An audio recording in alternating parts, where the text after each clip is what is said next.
Hello. तो आज हम लोग अपना अकाउंटिंग का सबसे बेसिक क्लास स्टार्ट करने वाले हैं। अकाउंटिंग होता क्या है, अकाउंटिंग का मतलब क्या होता है, वो हम लोग देखेंगे इस लेक्चर में।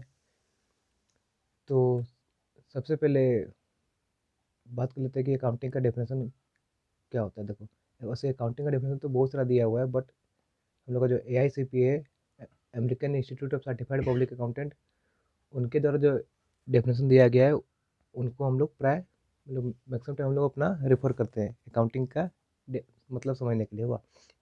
तो एक्चुअली AICPA होता मतलब है क्या, मतलब ये एक इंस्टीट्यूट है, जैसे कि हम लोग का यहाँ पे इंडिया में है आपका CA लोग का ICI है, CS लोग का ICSI से। ये आपका अमेरिका का एक इंस्टीट्यूट है वो, जो कि अकाउंटिंग को डिफाइन किया हुआ ना। तो अकाउंटिंग का डिफरेंस तो बोलता है कि हम लोग का accounting is the art of recording, classifying, summarizing in a significant manner and in terms of money, transaction and events which are in part at least of financial character and interpreting the results thereof। तो यहाँ पे जो हम लोग accounting का जो definition देखें कि accounting is the art of recording, ये आर्ट क्या होता है, ये रिकॉर्डिंग का मतलब क्या होता है, ये क्लासिफाइंग क्या होता है, ये समराइजिंग का मतलब यहाँ पे क्या है, ये सिग्निफिकेंट मैनर क्या होता है, ये ट्रांजैक्शन क्या होता है, ये इवेंट क्या होता है, फाइनल करेक्टर का मतलब क्या होता है, ये इंटरप्रेटिंग क्या होता है, ये रिजल्ट्स क्या होता है। ये सब अगर हम लोग ये सारे टर्म्स का मतलब अगर समझ जाएं तो हम लोग को ये अकाउंटिंग समझना आसान हो जाएगा हमारे लिए हुआ। और ऐसे ही अगर हम लोग पहले बार में अगर ट्राई करते हैं कि एक डेफिनेशन को देकर समझने का, तो हम लोग को तो उसे समझ में कुछ आता नहीं है हुआ। हम लोग भी जब कॉलेज में थे, अपने स्कूल लाइफ में थे, 11th 12th में थे, तो हमें भी ये समझ में नहीं आ रहा था। पहले बार पढ़ के कुछ समझ में नहीं आता कि रिकॉर्डिंग क्या होता है, क्लासिफाइंग क्या होता है हुआ। तो ये अकाउंटिंग का डेफिनेशन समझने के लिए मैं थोड़ा देर के लिए इस टॉपिक से हट रहा हूँ, और मैं आपको एक प्रैक्टिकल एग्जांपल देता हूँ, जिससे कि आप अकाउंटिंग को लॉजिकली रिलेट कर पाएँ कि ये होता है क्या, रिकॉर्डिंग क्या होता है, क्लासिफाइंग क्या होता है, समराइजिंग क्या होता है हुआ। तो आप लोग शायद BST बिजनेस स्टडीज आप पढ़ चुके होंगे या फिर पढ़ने वाले होंगे हुआ। तो वहाँ पे आप एक चीज़ पढ़ेंगे कि इकोनॉमिक एक्टिविटी और नॉन इकोनॉमिक एक्टिविटी। मैं थोड़ा टॉपिक से हट रहा हूँ ताकि आपको क्लैरिटी दे पाऊँ अकाउंटिंग होता क्या है, मतलब इसका पीछे जो लॉजिक है वो आपको समझा पाऊँगा। तो आप पढ़ेंगे हुआ इकोनॉमिक एक्टिविटी क्या होता है या फिर नॉन इकोनॉमिक एक्टिविटी क्या होता है। तो इकोनॉमिक एक्टिविटी हल्का सा मैं बता दे रहा हूँ कि जो काम करने से हम लोग को पैसा मिलता है, मतलब मनी अर्न करते हैं हुआ। इसके बारे में हम BST में पढ़ेंगे हुआ। तो इकोनॉमिक एक्टिविटी को हम लोग 3 कैटेगरी में डिवाइड किए हैं। तो मतलब आपका एम्प्लॉयमेंट, बिजनेस और आपका प्रोफेशन। तो एम्प्लॉयमेंट क्या होता है, इसको सिंपल भाषा में हम लोग जॉब बोलते हैं। बिजनेस तो आप लोग जानते हैं, आपका घर में कोई ना कोई करता ही होगा। या फिर प्रोफेशन आप डॉक्टर, CS लॉयर, ये लोग टीचर लोग को आप प्रोफेशनल आदमी बोल सकते हो हुआ। तो अच्छा देखो, हम लोग जो जॉब करते हैं, जॉब हम लोग क्यों करते हैं, सैलरी कमाने के लिए। और ये तीनों एक इकोनॉमिक एक्टिविटी है ना, मतलब इसमें हम लोग कुछ ना कुछ कमाएंगे हुआ। तो जॉब करके जो हम लोग कमाते हैं उसको हम लोग बोलते हैं सैलरी बोलते हैं। और बिजनेस में हम लोग क्या कमाते हैं, प्रॉफिट कमाते हैं। प्रॉफिट बिजनेस हम लोग क्यों करते हैं, प्रॉफिट कमाने के लिए करते हैं। और प्रोफेशन में हम लोग क्या कमाते हैं, फीस। फीस डॉक्टर को जब आप क्लिनिक जाते हो तो आप उसको फीस देते हो ना। टीचर लोग को, जो ट्यूशन टीचर है या फिर जो भी, उनको आप फीस देते हो हुआ, फीस पे करते हो। लॉयर को भी फीस पे करते हो हुआ। तो इतना तो क्लियर है हुआ कि अगर जो इंसान जॉब में है वो सैलरी कमाएगा, जो बिजनेस कर रहा है वो प्रॉफिट कमाएगा, और जो प्रोफेशन में वो फीस कमाता है हुआ। तो और आपने इनकम टैक्स के बारे में थोड़ा सुना ही होगा। इनकम टैक्स वो आए दिन फिल्म में आते रहता है, स्पेशल 26 इनकम टैक्स डिपार्टमेंट का रेड पड़ा है। ये न्यूज में भी हम लोग देखे हैं कि इस नेता के घर में रेड पड़ा, इस नेता के घर में रेड पड़ा हुआ। तो इनकम टैक्स डिपार्टमेंट के बारे में आप लोग सुने ही होंगे हुआ। तो इनकम टैक्स क्या बोलता है कि, अच्छा मैं अभी एक सोल प्रोप्राइटर बिजनेस का बात कर रहा हूँ मैं। तो मैं यहाँ पे एक सोल प्रोप्राइटर बिजनेस का बात कर रहा हूँ, मैं कंपनी वंपनी का बात नहीं कर रहा हुआ। और अकाउंटिंग में इतना जाने रही कि हम लोग को अकाउंटिंग जो करना रहता है, बिजनेस का अकाउंटिंग करना रहता है हुआ। तो हम लोग यहाँ पे एक सोल प्रोप्राइटर का बात कर रहे हैं, कंपनी का बात नहीं कर रहे हैं। सोल प्रोप्राइटर मतलब जिस बिजनेस में एक ही मालिक होता है हुआ। तो आप लोग सुने होंगे क्या कि मतलब अगर कोई इंडिविजुअल साल का अगर 2.5 लाख से ज़्यादा इनकम कमा रहा है, 2 लाख 50,000 से अगर ज़्यादा इनकम कमा रहा है तो उसको इनकम टैक्स भरना पड़ता है, इनकम टैक्स भरना पड़ता है। हुआ। तो सपोज मान लीजिए मैं जॉब करता हूँ और मेरा मंथली सैलरी है 1 लाख रुपीज़, तो साल का कितना होगा? 12 लाख होगा। तो मेरा ये जो 12 लाख का जो ईयरली इनकम है, जो ये बोली सैलरी है, हुआ, वो 2.5 लाख से ज़्यादा है कि कम है? ज़्यादा है। तो मैं टैक्स भरूँगा कि नहीं भरूँगा? इनकम टैक्स मुझे भरना पड़ेगा कि नहीं भरना पड़ेगा? भरना पड़ेगा। हुआ। अच्छा, एक बात ध्यान रखना कि ईयरली इनकम, अगर ईयरली इनकम हम लोग का क्या हुआ, ईयरली इनकम अगर हम लोग का 2,50,000 से ज़्यादा हो गया, हुआ, ईयरली इनकम अगर हम लोग का 250 से ज़्यादा होगा तभी हम लोग जाके टैक्स भरेंगे, मंथली नहीं, ईयरली। हुआ। तो जैसे अभी अभी बोला, क्या बोला कि अगर हम लोग का मान लीजिए मैं 1 लाख रुपया कमाता हूँ महीने का, तो साल का 12 लाख हुआ, तो 2.5 लाख से ऊपर है, तो मुझे टैक्स भरना पड़ेगा। हुआ। बट अगर मैं बिजनेस करता हूँ तो बिजनेस में क्या होगा, मेरा अगर प्रॉफिट जो है, अगर ये एक्सीड कर जाता है, प्रॉफिट जो है, प्रॉफिट मेरा एक्सीड कर जाता है कितना, 2,50,000 से। अब प्रॉफिट कौन सा, ये प्रॉफिट ईयरली ना, क्योंकि हम लोग इनकम टैक्स ईयरली इनकम पे निकालते हैं, तो ईयरली प्रॉफिट अगर 2,50,000 से एक्सीड कर जाएगा तो क्या मुझे टैक्स भरना पड़ेगा? नहीं तो नहीं भरना पड़ेगा। हुआ। तो एक बात तो हम लोग जानते हैं, ये तो कॉमन सेंस है कि प्रॉफिट निकालते कैसे हैं। प्रॉफिट निकालते हैं हम लोग क्या करते हैं, हम लोग अपना इनकम से क्या करते हैं, एक्सपेंस को माइनस कर देते हैं, लेस कर देते हैं, तो हम लोग को अपना प्रॉफिट मिल जाएगा। हुआ। तो हम लोग को प्रॉफिट चाहिए, कौन सा चाहिए प्रॉफिट, ईयरली प्रॉफिट चाहिए ना। तो ईयरली प्रॉफिट निकालने के लिए क्या करना पड़ेगा हम लोग को, ईयरली इनकम से ईयरली एक्सपेंस को लेस करना पड़ेगा। हुआ। तो हम लोग को ईयरली प्रॉफिट मिलेगा। अगर हम लोग का ईयरली प्रॉफिट 2.5 लाख से ऊपर गया, एक्सीड कर गया, तो हम लोग टैक्स भरेंगे ना, तो नहीं भरेंगे, इनकम टैक्स भरेंगे तो नहीं भरेंगे। हुआ। तो सपोज मान लीजिए हम लोग का जो बिजनेस है, हम लोग का जो बिजनेस है, तो सपोज मान लीजिए हम लोग का जो बिजनेस है, हम लोग का एक जनरल स्टोर है, जनरल स्टोर है मतलब किराना दुकान है। हुआ। तो मेरे को बताइए कि हम लोग का जो जनरल स्टोर है, मतलब जनरल स्टोर वाले लोग साल में एक ही बार इनकम कमाते हैं। हम लोग को क्या चाहिए, हम लोग को ईयरली इनकम चाहिए ना, और ईयरली एक्सपेंस चाहिए। तो मेरे को बताइए जो ये जनरल स्टोर वाले हैं, वो लोग साल में थोड़ी एक ही बार इनकम कमाते हैं क्या? नहीं। वो लोग जब जब अपना माल बेचते हैं, मतलब माल को हम लोग अकाउंटिंग में गुड्स बोलते हैं, तो जब जब वो लोग अपना गुड्स बेचेंगे तब तक वो लोग क्या इनकम कमाएंगे ना। और एक्सपेंस कब होगा, जब वो लोग गुड्स खरीदेंगे। मान लीजिए जनरल स्टोर है ना, तो क्या, जब आटा चावल चीनी सब खरीदेंगे, तो मतलब परचेज करेंगे, तो उनका एक्सपेंस होगा। और जब इसको बेचेंगे तो उनका क्या होगा, सेल करेंगे तो इनकम होगा। हुआ। या फिर क्या, इसके अलावा भी बहुत सारा और भी इनकम होता है। हुआ। बट मेनली इनकम कहाँ से आएगा, गुड्स सामान सेल करके ही आएगा। हुआ। और एक्सपेंस और भी होगा, जैसे पहला गुड्स खरीदेंगे, मतलब माल खरीदेंगे। हुआ। या फिर क्या, रेंट पे करेंगे दुकान का, सैलरी पे करेंगे स्टाफ लोगों का, इलेक्ट्रिक बिल पे करेंगे। हुआ। स्टेशनरी का खर्चा आएगा, पेंसिल रबड़ कटर का हिसाब, सब खर्चा आएगा। हुआ। तो ये सब जो खर्चा है, ये सब साल में एक बार थोड़ी होता है। तो ये सब जो इनकम या फिर जो एक्सपेंस है, ये सब थोड़ी साल में एक बार होता है, ये सब तो हज़ारों बार होता है। हम लोग साल भर में हज़ारों बार अपना सामान बेचते होंगे, हज़ारों लाखों बार बेचते होंगे, हज़ारों लाखों कस्टमर को बेचते होंगे, और हज़ार लाखों बार हम लोग अपना माल खरीदते होंगे। हुआ। रेंट पे करते होंगे, सैलरी पे करते होंगे। हुआ। तो हम लोग को निकालना क्या, हम लोग को ईयरली प्रॉफिट निकालना है। तो जो हज़ारों बार हम लोग सेल किए हैं, और हज़ारों बार जो हम लोग का एक्सपेंस हुआ है, तो साल में हम लोग हज़ारों बार सेल करते हैं, हज़ारों बार हम लोग का एक्सपेंस होता है, परचेज के रूप में, सैलरी के रूप में, रेंट के रूप में। हुआ। तो इन सब बात को हम लोग याद तो कर नहीं पाएंगे, क्योंकि हम लोग को साल भर का सब याद रखना है। तो इसलिए हम लोग क्या करते हैं, ये सब चीज़ को एक जगह लिख लेते हैं। हुआ। मतलब तो लिखने को हम लोग,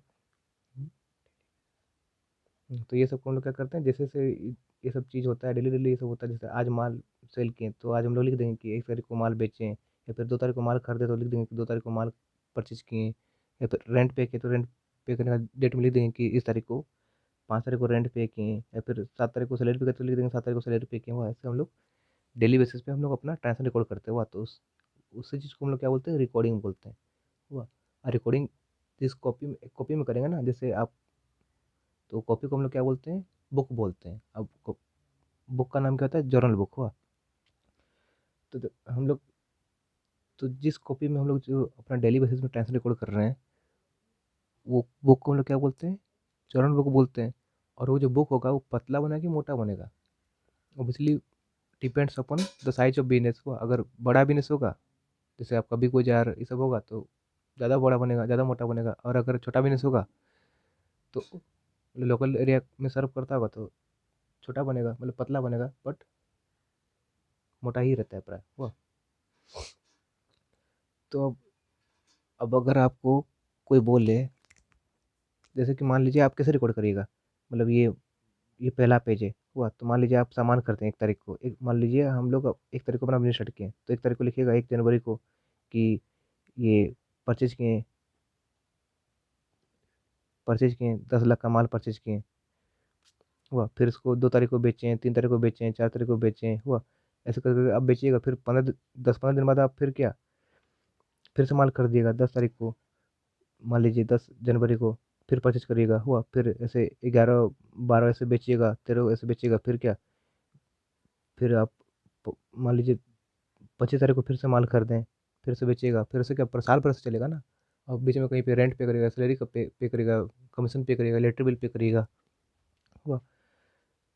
तो अब अगर कोई आपको पूछेगा कि मेरे को बताइए कि हम लोग साल भर में कितना का माल खरीदें या फिर साल भर में कितना का माल सेल किए हुआ, तो आप लोग ये सब बता तो दीजिएगा, बट आपको बहुत टाइम लगेगा, बहुत लेंदी लगेगा। मतलब आपको, मतलब पहला पर्चेज जो होगा फर्स्ट पेज में होगा, फिर 10-15 पेज बाद फिर सेकंड परचेज रहेगा, फिर 15-20 पेज बाद और थर्ड परचेज रहेगा। तो आपको ये रिट्रेक्टिंग लगेगा हुआ। इसलिए हम लोग क्या करते हैं, नेक्स्ट हम लोग का काम क्या होता है, क्लासीफाइंग करना। तो क्लासीफाइंग का मतलब क्या होता है, ग्रुप करना, ग्रुप बनाना। ग्रुप ग्रुप बोलने से क्या, सेम टाइप का ट्रांजेक्शन को एक जगह इकट्ठा करना हुआ। ये सब काम आप लोग स्कूल कॉलेज लाइफ में भी कर चुके हैं हुआ। जैसे कि हम लोग जब स्कूल में थे तो क्या करते थे कि एक ही कॉपी लेके जाते थे, रफ कॉपी। उसमें सारा सब्जेक्ट का हम लोग लिखते थे, इंग्लिश हुआ, मैथ हुआ, साइंस हुआ, सब एक ही जगह में नोट डाउन करते थे हुआ। फिर घर आके हम लोग क्या करते थे, अलग अलग करते थे ना। जो इंग्लिश का है उसको इंग्लिश कॉपी में उतार देते थे, फिर मैथ का हम लोग मैथ कॉपी में उतार देते थे, साइंस का साइंस कॉपी में उतार देते थे हुआ। तो तो वैसे ही हम लोग यहाँ पे भी करते हैं। क्या, सबसे पहले हम लोग क्या करते हैं, एक कॉपी में सारा चीज़ लिखते रहते हैं डेली डेली बेसिस में कि मतलब आज ये हुआ, आज वो हुआ, आज हुआ, माल खरीदें, बेचें बेचें बेचें, फिर खरीदें, फिर रेंट पे किए, सैलरी पे किए, उसे लिखते रहते हैं। फिर उसको हम लोग क्या करते हैं, क्लासीफाइंग करते हैं। लेजर, उसको हम लोग बोलते हैं लेजर। रिकॉर्डिंग जर्नल में होता है, क्लासीफाइंग जो बुक कॉपी में होता है उसको हम लोग बोलते हैं लेजर बुक बोलते हैं हुआ। तो लेजर बुक में हम लोग क्या करते हैं, ग्रुप बनाते हैं। जैसे मान लीजिए परचेज का ग्रुप बनाएंगे, तो उसमें क्या, सारा परचेज लिखा रहेगा, मतलब साल भर में किससे किससे माल कर दें, कब कब माल कर दें, सब उसमें लिखा रहेगा। सेल्स बुक में, मतलब सेल्स का लेजर में, सेल्स का लेजर बोलिए चाहे ग्रुप बोलिए, उसमें सारा सेल्स लिखा रहेगा कि कब कब माल बेचें हुआ, कितना कितना का माल बेचें। रेंट में सारा साल भर में कितना कितना रेंट पे के सब लिखा रहेगा। सैलरी में कितना कितना सैलरी पे के स्टाफ लोगों को सब लिखा रहेगा हुआ। तो क्या, उससे हम लोग को टोटल मिल जाएगा कि अच्छा साल भर में हम लोग इतना का माल कर दें, 10 लाख का माल कर दें या फिर 20 लाख का माल कर दें। सेल्स किए 40 लाख का, 50-60, 50 लाख का, 60 लाख का, जितना भी माल सेल किए उतना लिखा रहेगा हम लोग का हुआ। रेंट कितना पे किए साल भर में, सैलरी कितना पे किए, सब उसमें लिखा रहेगा हुआ। तो इससे हम लोग को क्या मिल जाएगा, टोटल मिल जाएगा कि साल भर में कितना कितना टेंशन हुआ है बोल के हुआ। फिर अब हम लोग नेक्स्ट क्या करते हैं, हम लोग का नेक्स्ट होता है हम लोग का समराइजिंग। तो समराइजिंग में हम लोग क्या करते हैं पता है, मतलब हम लोग देखिए, तो जो जर्नल में हम लोग क्या कर रहे हैं, डेली बेसिस में टाइम रिकॉर्ड कर रहे हैं, आज ये हुआ, आज वो हुआ। तो वो जो जर्नल बुक होगा वो पतला बनेगा कि मोटा बनेगा, मोटा बनेगा हुआ। और लेजर में हम लोग क्या कर रहे हैं, हम लोग सबको ग्रुप बना रहे हैं, सब अलग अलग आइटम का, मतलब सेम टाइप का ट्रांजेक्शन सबका ग्रुप बना दे रहे हैं। परचेज ग्रुप में खाली परचेज लिखा हुआ है, कब कब किससे किससे परचेज किए। सेल्स में खाली सेल्स लिखा हुआ है, रेंट में खाली रेंट का बात लिखा हुआ है, सैलरी में खाली सैलरी का बात लिखा हुआ है। तो जिससे कि हम लोग क्या मिल जा रहा है, टोटल मिल जा रहा है कि परचेज कितना का हुआ, सेल कितना का किए, रेंट कितना का पे किए हुआ। अब हम लोग समराइजिंग में क्या करते हैं, समराइजिंग में हम लोग क्या करते हैं, जितना भी हम लोग टोटल है, जैसे कि यहाँ पे बता रहा हूँ, purchase, sales, rent, electricity,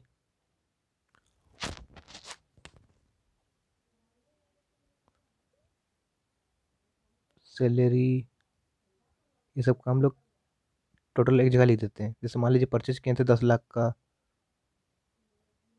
sales किए 30 लाख का, रेंट पे किए 5 लाख का, इलेक्ट्रिसिटी बिल पे किए 1 लाख का, सैलरी पे किए हम लोग का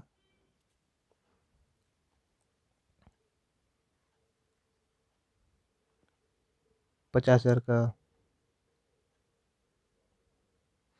बात तो इसको हम लोग बोलते हैं समराइजिंग करना, समराइजिंग छोटा। जैसे हम लोग समरी पढ़ते थे, आए थे ना स्कूल में, कि अगर लास्ट मोमेंट में, एग्जाम के लास्ट मोमेंट में अगर कुछ चैप्टर कवर करना है तो हम लोग क्या समरी पढ़ के चल देते थे, हुआ ना। तो देखिए समराइजिंग में भी हम लोग वही करते हैं कि देखिए हम लोग जो जर्नल बना है इतना मोटा बुक बना, लेजर बना हुआ इतना मोटा बुक बना हुआ, और समरी में क्या 1 1.5 पेज का हम लोग का समरी देता है। इसको हम लोग बोलते हैं ट्रायल बैलेंस हुआ। अब देखिए हम लोग का मेन ऑब्जेक्टिव क्या था, हम लोग को अपना प्रॉफिट पता करना था। प्रॉफिट तो प्रॉफिट कैसे पता करते हैं, हम लोग अपना क्या करेंगे, इनकम साल भर का जो इनकम हुआ उससे हम लोग साल भर का एक्सपेंस माइनस कर देंगे हुआ। तब देखिए ये जो समराइजिंग किए हैं, मतलब इसको हम लोग ट्रायल बैलेंस बोलते हैं। तो ट्रायल बैलेंस हम लोग क्या करते हैं, अब हम लोग अपना नेक्स्ट स्टेप में हम लोग जाएंगे। हाँ, तो ये रहा हम लोग का ट्रायल बैलेंस वन। तो ट्रायल बैलेंस हम लोग क्या कर दें, वो जो इतना मोटा मोटा मोटा जो किताब था हम लोग का, बुक था, जर्नल बुक, लेजर बुक, उसको हम लोग क्या कर दें, एक या फिर 1.5 पन्ना, 1.5 पेज में हम लोग लेके आ जाते हैं हुआ। तो अब हम लोग इसमें से नेक्स्ट बनवा क्या रहता है, हम लोग का प्रॉफिट निकालना रहता है। प्रॉफिट या फिर कितना कमाया साल भर जो बिजनेस किया उससे हम लोग कितना प्रॉफिट हुआ, फिर कितना लॉस हुआ। तो कैसे करेंगे, हम लोग क्या करेंगे, हम लोग अपना ईयरली इनकम से क्या करेंगे, ईयरली एक्सपेंस माइनस कर देंगे हुआ। तो उसके लिए हम लोग क्या बनाते हैं, अपना trading and profit and loss account बनाते हैं। तो हम लोग लास्ट स्टेप में हम लोग क्या करते हैं, अपना trading and profit loss account बना के हम लोग अपना साल भर कितना प्रॉफिट कमाए या फिर साल भर में कितना लॉस कमाए, दोनों में से कोई एक ठो कमाएंगे, या तो प्रॉफिट या फिर लॉस, तो वो हम लोग को पता चल चल जाता है। तो साल भर का प्रॉफिट लॉस पता करने के लिए साल भर का इनकम से साल भर का एक्सपेंस माइनस करेंगे हुआ। तो साल भर का इनकम, इनकम को कब होता है, हम लोग बात कर चुके पहले से ही, जब हम लोग बेचते हैं तो हम लोग साल भर में कितना बेचे हैं वो पता कहाँ चलेगा, लेजर चलेगा। लेजर, क्योंकि वहाँ पे हम लोग ग्रुप बना चुके हैं लेजर का, सेल का अलग ग्रुप बनाते हैं, परचेज का अलग ग्रुप बनाते हैं। परचेज एक्सपेंस होता है, खर्चा, रेंट एक्सपेंस होता है, खर्चा होता है, salary expense, commission, electricity expense होता है, सेल्स क्या होता है, हम लोग का इनकम होता है। तो सबका हम लोग अलग अलग ग्रुप बना रखे हैं। कहाँ पे बना रखे हैं, लेजर में बना रखे हैं। तो अब अगर हम लोग को यहाँ पे अपना प्रॉफिट लॉस निकालना है तो हम लोग क्या करना पड़ता है, लेजर बुक को जितना मोटा होगा उसको बार बार पलटना पड़ता है कि टोटल सेल कितना है देखने के लिए, टोटल परचेज कितना है देखने के लिए, टोटल रेंट कितना पे के देखने के लिए हुआ। तो उससे बचने के लिए हम लोग क्या करते हैं, हम लोग बनाते हैं ट्रायल बैलेंस हुआ। इसलिए इसको हम लोग बोलते हैं सम समराइजिंग बोलते हैं, छोटा करना हुआ। तो देखिए सबसे पहला बनता है क्या, जर्नल बनता है, फिर लेजर बनता है, फिर ट्रायल बैलेंस। जर्नल को हम लोग रिकॉर्डिंग बोलते हैं, लेजर को हम लोग क्लासिफाइंग बोलते हैं, और ट्रायल बैलेंस को हम लोग समराइजिंग बोलते हैं। और ये जो हम लोग का है क्या, ट्रेडिंग प्रॉफिट अकाउंट, और एक चीज बनता है आपका बैलेंस शीट। बैलेंस शीट, ये दोनों को हम लोग क्या बोलते हैं, अपना रिजल्ट बोलते हैं, रिजल्ट हुआ, रिजल्ट। आगे देखेंगे हम लोग, एक वर्ड था रिजल्ट, उसका मतलब ये दोनों होता है, ट्रेडिंग प्रॉफिट अकाउंट और बैलेंस शीट हुआ ना। तो ये तो आज बता नहीं पाऊँगा, इसका यहाँ पे रहता है लाइबिलिटीज़, कैपिटल एंड लाइबिलिटीज़, और यहाँ पे होता है आपका एसेट्स हुआ। तो ट्रेडिंग प्रॉफिट अकाउंट में तो समझ में आ गया होगा कि हम लोग बैलेंस क्यों बनाते हैं, सारा चीज़ को इकट्ठा एक जगह रखने के लिए हुआ। तो देखो इसमें से हम लोग पता चल जा रहा है क्या, कि साल भर में हम लोग कितना, साल भर में हम लोग कितना का माल खरीदे हैं, टोटल इतना का माल खरीदे 10 लाख का, इतना का माल बेचे हैं, इतना इनकम हुआ है, इतना परचेज नाम से एक्सपेंस हुआ है, इतना का रेंट पे किए हैं 5 लाख का, इतना का सैलरी पे किए हैं 1 लाख का, इतना का कमीशन पे किए हैं 20,000 का, इलेक्ट्रिसिटी इतना का पे किए हैं। तो इनकम को एक जगह इकट्ठा करेंगे और सारा एक्सपेंस को एक जगह इकट्ठा करेंगे। जैसे कि बाय सेल्स हुआ 40 लाख, और यहाँ पे क्रेडिट तरफ, अच्छा इसको हम लोग क्रेडिट साइड बोलते हैं, राइट हैंड साइड को हम लोग क्रेडिट साइड बोलते हैं, और लेफ्ट हैंड साइड को हम लोग डेबिट साइड बोलते हैं। तो क्रेडिट तरफ सारा इनकम लिखते हैं और डेबिट तरफ सारा एक्सपेंस लिखते हैं। और यहाँ पे कुछ डायरेक्ट एक्सपेंस इनडायरेक्ट एक्सपेंस होता है, बट उसको मैं अभी इग्नोर कर रहा हूँ। आज ये पहला लेक्चर है आपका, कॉमर्स में पहला इंट्रोड्यूस हो रहा है, तो इसमें आपको उतना नहीं क्लियर दूंगा, मैं बता पाऊँगा। तो यहाँ पे सारा एक्सपेंस लिखते हैं, से परचेज हो गया, टू रेंट हो गया, टू सैलरी हो गया, टू कमीशन हो गया, टू इलेक्ट्रिसिटी हो गया। तो सेल्स कितना 40 लाख का, परचेज 10 लाख का। आप लोग हमेशा ये नंबर में लिखिएगा, ये मैं इसे 10 लाख ऐसे लिख दे रहा हूँ, तो आप लोग का मार्क कट सकते हैं। रेंट 5 लाख का, सैलरी 1 लाख का, कमीशन 20,000 का, और 50,000 का। तो कितना हो गया, 10 5 15, एक 16 लाख 70 हज़ार, 17, हाँ 70 हज़ार, 16 लाख 70 हज़ार का एक्सपेंस हुआ। और आपका इनकम कितना हुआ, 40 लाख का ना। तो प्रॉफिट कितना हुआ हम लोग का,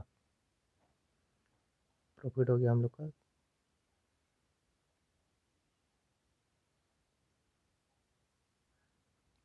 तो हमारा प्रॉफिट हुआ कितना, 23,30,000 का प्रॉफिट हो गया हुआ।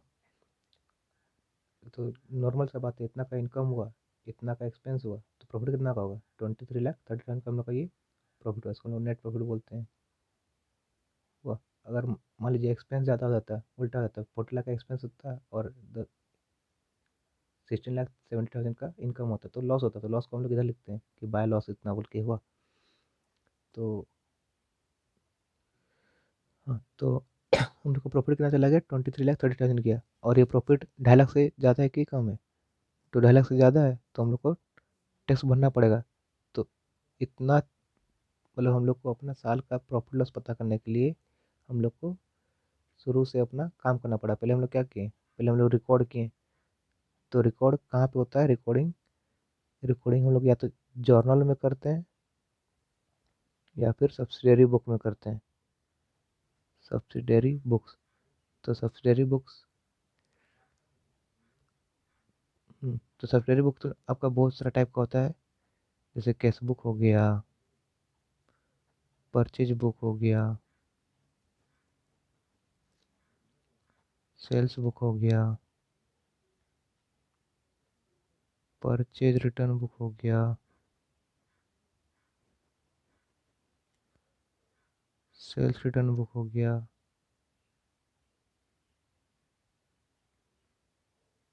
बिल रिसीवेबल बुक हो गया,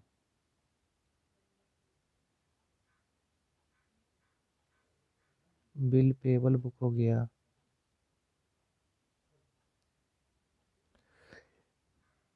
और लास्ट में हम लोग का होता है जर्नल प्रॉपर। तो रिकॉर्डिंग जो होगा, सबसे पहले जब अकाउंट में हम लोग सबसे पहला काम क्या करते हैं, रिकॉर्डिंग करते हैं। रिकॉर्डिंग या तो जर्नल में होगा या फिर लेजर सब्सिडियरी बुक में होगा, दोनों से कोई एक जगह में करते हैं, इन्हीं के दोनों करते हैं। अगर जर्नल में करें तो हम लोग को ये बनाना नहीं पड़ेगा, और अगर सब्सिडियरी बुक फॉलो कर रहे हैं तो हम लोग को जर्नल करना नहीं पड़ेगा हुआ। बट एक्चुअली में रियल लाइफ में सब्सिडियरी बुक ही फॉलो किया जाता है। सब्सिडियरी बुक में हम लोग अपना रिकॉर्डिंग करते हैं, कंपनी लोग जो होते हैं सब्सिडियरी बुक में अपना रिकॉर्डिंग करते हैं। हम्म, फिर रिकॉर्डिंग के बाद हम लोग क्या क्या सीखे थे, क्या करना था हम लोग को, क्लासीफाइंग। तो क्लासीफाइंग मतलब क्या होता है, ग्रुपिंग करना, means grouping of same transactions. Grouping हम लोग क्लासीफाइंग कहाँ पे करते हैं, लेजर में करते हैं, लेजर। फिर हम लोग का नेक्स्ट क्या होता है, समराइजिंग। समराइजिंग मतलब क्या होता है, छोटा बनाना। वो हम लोग कहाँ पे करते हैं, ट्रायल बैलेंस में। फिर हम लोग का होता है रिजल्ट।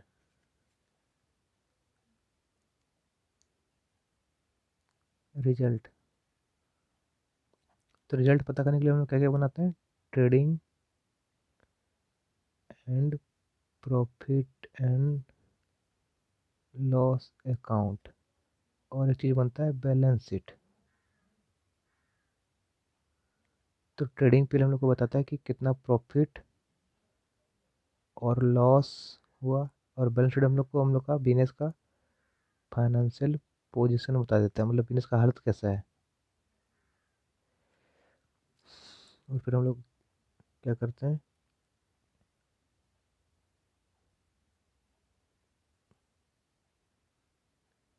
कम्युनिकेटिंग करते हैं, कम्युनिकेटिंग टू यूजर्स। यूजर्स बोलने से आपका मतलब, अब देखिए जैसे कि हम लोग अपना बिजनेस कर रहे हैं, तो हम लोग का बिजनेस में कितना प्रॉफिट लॉस हुआ, ये हम लोग तो जाना चाहते हैं। हम लोग के अलावा भी तो बहुत सारे आदमी जाना चाहते हैं ना हम लोग का बिजनेस का प्रॉफिट लॉस। जैसे कि बैंक हो गया, मतलब लोन लेने जाइएगा तो बैंक वाले बोलेंगे ना कि कितना प्रॉफिट कमाते हो, वो लोग मांगेंगे ही। हुआ, इनकम टैक्स वाले मांगेंगे, टैक्स चाहिए उन लोग को। अगर 2.5 लाख से ज़्यादा इनकम हुआ, प्रॉफिट हुआ, तो टैक्स लेंगे वो लोग, नहीं तो नहीं लेंगे। हुआ, तो ये इनकम टैक्स डिपार्टमेंट हो गया, बैंक हो गया, गवर्नमेंट हो गया, ये लोग हम लोग का यूजर्स हैं। इन्वेस्टर लोग हो गए, इन्वेस्टर। हुआ, तो ये आपका होता है पूरा अकाउंटिंग, ये पूरा अकाउंटिंग प्रोसेस होता है। तो अकाउंटिंग प्रोसेस स्टार्ट कहाँ से होता है, रिकॉर्डिंग से होता है। रिकॉर्डिंग रिकॉर्डिंग मतलब सिंपली लिखना, जो जो हम लोग का चीज़ बिजनेस में हो रहा है उसको लिखना। हुआ, फिर क्लासिफाइंग, ग्रुप बनाना, फिर समराइजिंग, छोटा करना, फिर रिजल्ट निकालते हैं हम लोग अपना, कि प्रॉफिट कितना हुआ, लॉस कितना हुआ। बेनिफिट से हम लोग को फाइनेंशियल पोजीशन पता चलता है। हुआ, तो हाँ, तो अब हम लोग देखते हैं कि हम लोग ये जो जितना भी टर्म्स मार्क किया गया था तो समझे कि नहीं समझे। तो हम लोग पहले क्या बोलते हैं, काउंटिंग इज द आर्ट है। आर्ट है, इसको देखेंगे, रुकिए। Art of recording. रिकॉर्डिंग समझ में आ गया क्या होता है, जर्नल में मतलब क्या लिखना। जैसे आप लोग डेली बेसिस में, हम लोग आप लोग कॉलेज में या फिर स्कूल में नोट बनाते होंगे। हुआ, एक रॉप कॉपी में लिखते जाते हैं कि आज ये पढ़ाई हुआ, ये पढ़ाई हुआ। हुआ, फिर उसे क्लासीफाइंग मतलब क्या, लेजर करना, लेजर में ग्रुपिंग बनाना। हुआ, फिर समराइजिंग मतलब क्या, छोटा करना, ट्रायल बैलेंस। हुआ, फिर सिग्निफिकेंट मैनर, मतलब एक तरीका है ना कि पहले जर्नल करिएगा, फिर लेजर करिएगा, फिर ट्रायल बैलेंस, फिर अपना रिजल्ट निकालेंगे, ट्रेडिंग पे बनाएंगे, बैलेंस शीट बनाएंगे। हुआ ना, तो वही तरीका आपको सिग्निफिकेंट मैनर बोला गया है। और in terms of money,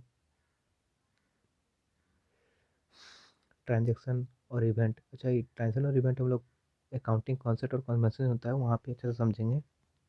but यहाँ पे हल्का सा बता दे रहा हूँ कि ट्रांजेक्शन मतलब क्या होता है, लेन देन होता है, लेन देन। मतलब जैसे कि आप बुक स्टोर गए। हुआ, कि आप वहाँ से अकाउंटिंग का बुक परचेज किए, और बदले में उसको क्या दिए, पैसा दिए ना, मनी दिए ना। तो वही आपको बुक मिला, लेन हुआ, और पैसा का देन हुआ, तो उसको हम लोग बोलते हैं ट्रांजेक्शन बोलते हैं। हुआ, simply. which are in part at least of financial character, which are in part at least of financial character। मतलब जो भी हम लोग ट्रांजेक्शन होगा, इवेंट होगा, सब पैसा में होना चाहिए। हुआ, जिसको हम लोग पैसा में मेजर कर पाएँ। जैसे कि आपको स्कूल कॉलेज में कभी गुड़ मिला होगा, तो गुड़ कितना का मिला आप थोड़ी मेजर कर पाते थे, नहीं मेजर कर पाते हैं ना। तो हम लोग सिर्फ वही चीज़ रिकॉर्ड करेंगे जो कि पैसा में होगा। जैसे कि 1,000 रुपये का बुक खरीदें, 1,000 रुपये का पेन खरीदें, उस टाइप का चीज़। हुआ, रिजल्ट क्या होता है उनका, रिजल्ट वही ट्रेडिंग पीएल और बैलेंस शीट से हम लोग को अपना रिजल्ट पता कर चलता है कि कितना प्रॉफिट लॉस कमाए, क्या हम लोग का फाइनेंशियल पोजीशन बिजनेस का। और इंटरप्रेटिंग मतलब, इंटरप्रेट करना मतलब समझाना। हुआ, ये इंटरप्रेटिंग आपका बाद में आएगा, अभी तो ये नहीं पढ़ना है आपको। हुआ, तो हो गया, इतने था अकाउंटिंग में। कहीं कुछ डाउट होगा तो मैसेज कमेंट कर सकते हैं। Thank you.